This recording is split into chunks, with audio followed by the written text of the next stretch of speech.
لیکن میں بڑی خوشی کے ساتھ ایک بات آپ کو بتانا چاہتا ہوں۔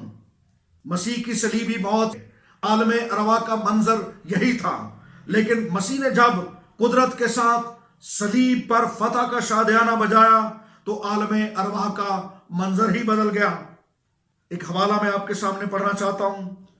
یسوع نے پھر بڑی آواز سے چلا کر جان دے دی، اور مقدس کا پردہ اوپر سے نیچے تک پھٹ کر دو ٹکڑے ہو گیا، اور زمین لرزی اور چٹانیں تڑک گئیں اور قبریں کھل گئیں، اور بہت سے جسم ان مقدسوں کے جو سو گئے تھے مسیح کے صلیب پر جانے سے پہلے، ان مقدسوں کے جسم جو سو گئے تھے جی اٹھے، اور اس کے جی اٹھنے کے بعد قبروں سے نکل کر مقدس شہر میں گئے اور بہتوں کو دکھائی دیے۔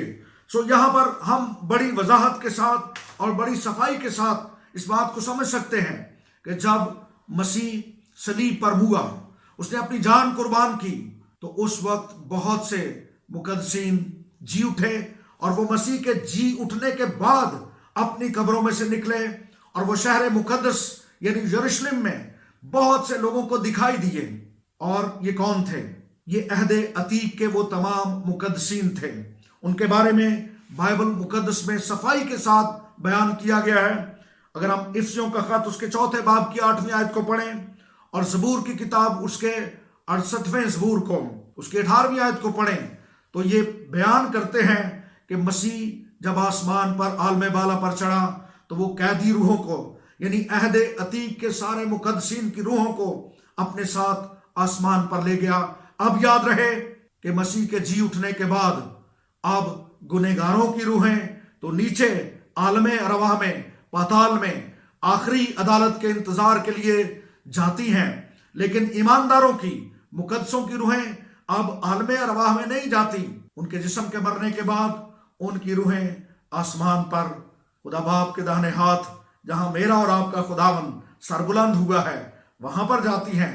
اور اس کا بائبلی ثبوت یہ ہے کہ مقدس پولس رسول نے بڑی وضاحت کے ساتھ یہ کہا کہ جی تو چاہتا ہے کہ میں کوچ کر کے مسیح کے پاس جا رہا ہوں۔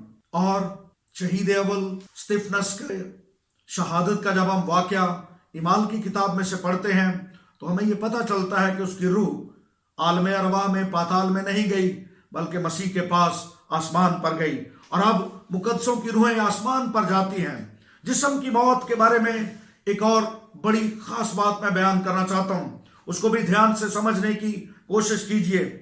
جسم کی موت انسانی زندگی کا کلیتاً خاتمہ نہیں ہے۔ کلی طور پر اس کا جسم تو فنا ہو جاتا ہے، اس کا بدن تو فنا ہو جاتا ہے، لیکن اس کی روح کبھی فنا نہیں ہوتی، اس کی روح زندہ رہتی ہے۔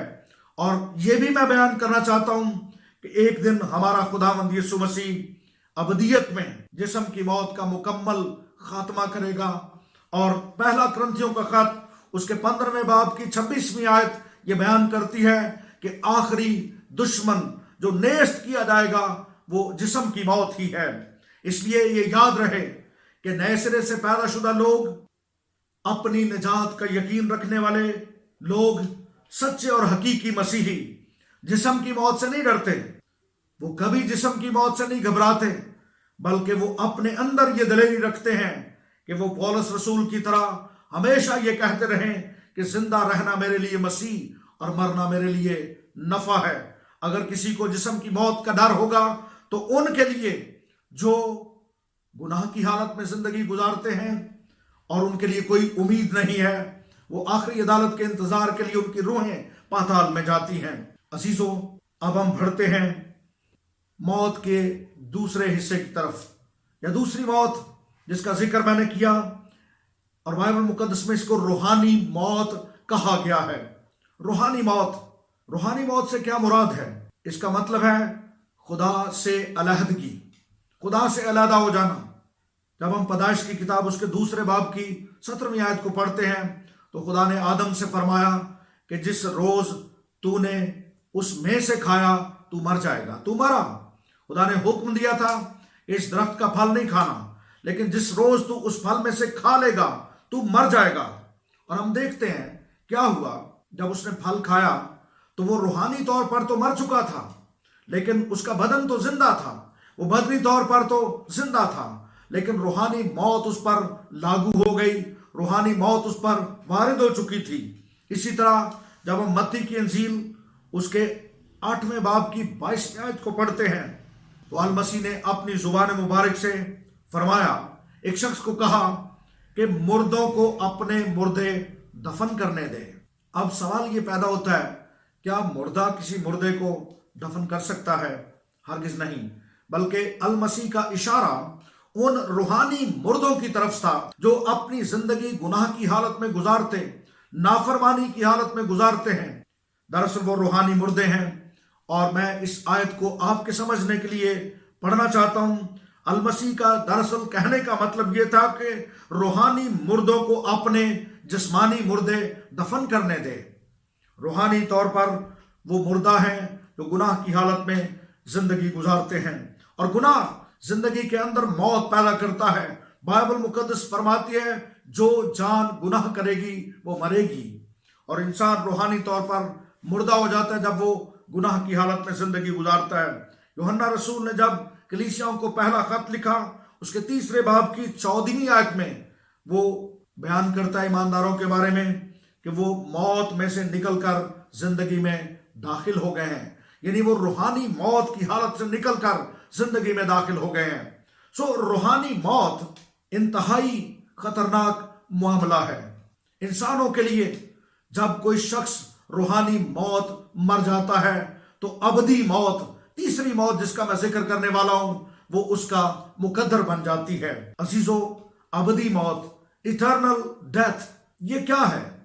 یہ دراصل روحانی موت ہی کا نتیجہ ہے. Eternal death is the consequences of spiritual death.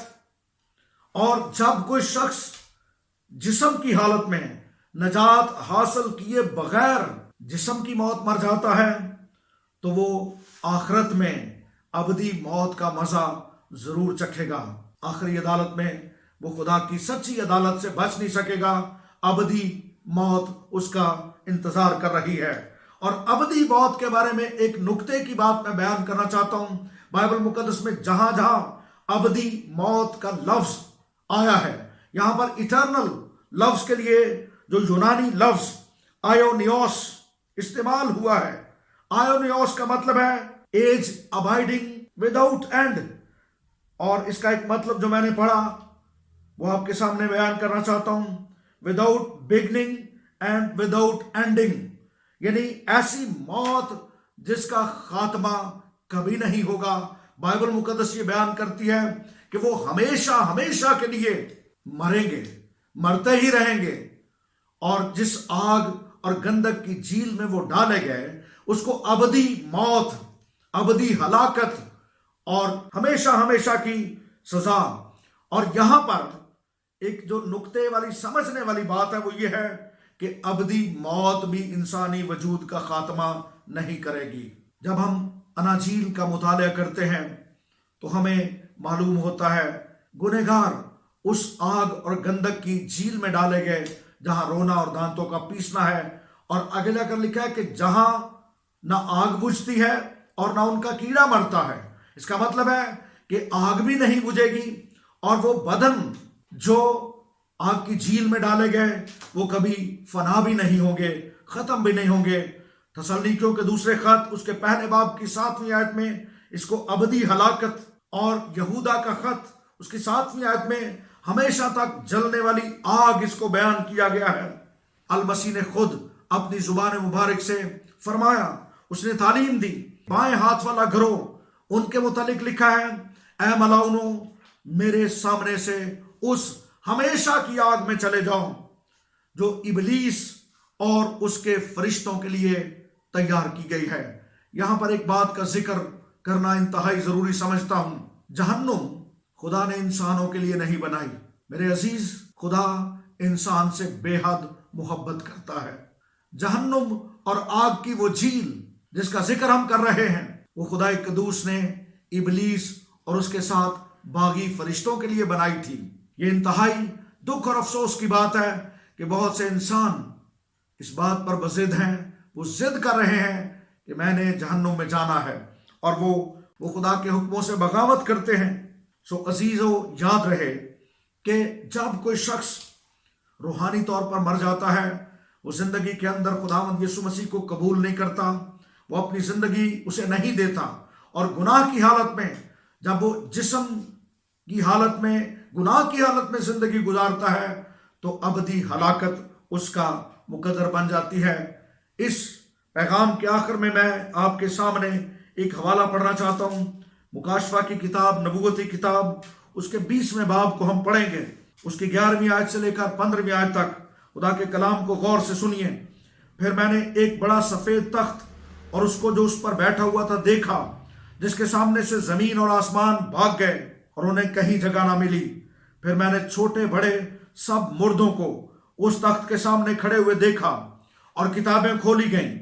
پھر ایک اور کتاب کھولی گئی، یعنی کتاب حیات، اور جس طرح ان کتابوں میں لکھا ہوا تھا، ان کے اعمال کے مطابق مردوں کا انصاف کیا گیا، اور سمندر نے اپنے اندر کے مردوں کو دے دیا، اور موت اور عالم ارواح نے اپنے اپنے اندر کے مردوں کو دے دیا، اور ان میں سے ہر ایک کے اعمال کے موافق اس کا انصاف کیا گیا۔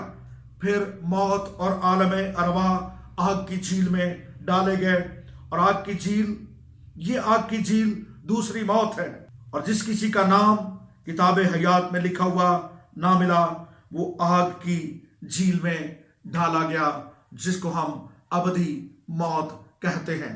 عزیزو، میری دعا ہے کہ کاش میرے دیکھنے اور سننے والوں میں سے کوئی ایک بھی نہ ہو جو ابدی ہلاکت کے سپرد کر دیا جائے۔